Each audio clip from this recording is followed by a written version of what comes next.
રૂપિયાના ખર્ચે યોજાનારી ગુજરાત ગવર્મેન્ટની મોસ્ટ વાયબ્રન્ટ સમિટ એટલે વાયબ્રન્ટ ગુજરાત સમિટ રાજ્યના આંદોલનકારીઓએ આપેલી ચીમકીઓ બાદ અનેક શંકા કુશંકાઓ વચ્ચે આ વખતે વાયબ્રન્ટ સમિટમાં 30 લાખ કરોડ રૂપિયાના રેકોર્ડ બ્રેક એમઓયુ થવાનો અંદાજ છે।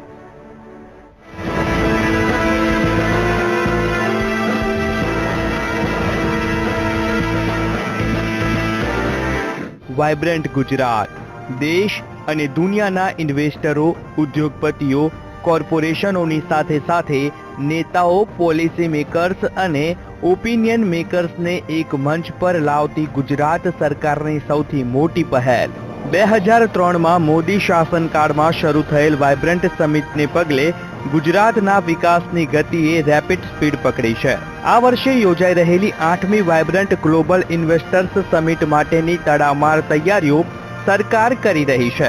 10 જાન્યુઆરીથી 13 જાન્યુઆરી દરમિયાન યોજાનાર આ સમિટનું ઉદ્ઘાટન પ્રધાનમંત્રી નરેન્દ્ર મોદી કરશે। ત્યારે આ વર્ષે વાયબ્રન્ટમાં રેકોર્ડ બ્રેક રોકાણો થવાનો અંદાજ છે।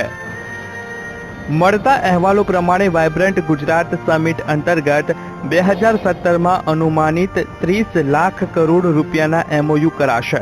આ માટે અત્યાર સુધીમાં 21,910 પ્રપોઝલ આવી છે। આ પૂર્વે વાયબ્રન્ટ સમિટ 2015માં રૂપિયા 25 લાખ કરોડના 21,304 એમઓયુ કરાયા હતા। ત્યારે આ વર્ષે વાયબ્રન્ટમાં થનારા રોકાણોના આંકડા ચોંકાવનારા છે।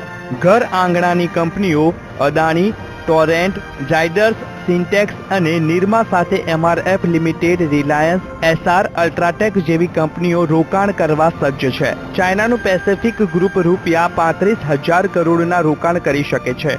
આ સાથે જ ગુજરાત ક્રિકેટ એસોસિએશન વિશ્વના સૌથી મોટા સ્ટેડિયમ તરીકે મોટેરા સ્ટેડિયમના પુનઃનિર્માણ માટે 850 જેટલા, વિબગોયબ અમ્યુઝમેન્ટ પાર્ક માટે 5,000 એમઓયુ, રીતાનંદ બાલદેવ એજ્યુકેશન 1,000 જેટલા એમઓયુ કરશે।